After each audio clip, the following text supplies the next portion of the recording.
ఇది రామ భక్త హనుమయ్య సన్నిధి కొలిచే భక్తులకెల్లా ఇది పెన్నిది ఓ రామ భక్త హనుమయ్య సన్నిధి కొలిచే భక్తులకెల్లా ఇది పెన్నిది పవిత్రమైన క్షేత్రం ఆ పవన కుమారుని నిలయం పవిత్రమైన క్షేత్రం ఆ పవన కుమారుని నిలయం అవనిలో పుణ్యధామం శ్రీ ఆంజనేయుని ఆలయం అవనిలో పుణ్యధామం శ్రీ ఆంజనేయుని ఆలయం ఇది దీన జనులను ఆదరించే క్షేత్రం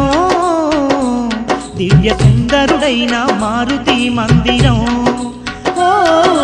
రామ భక్త హనుమయ్య సన్నిధి కొలిచే భక్తులకెల్లా ఇది పెన్నిది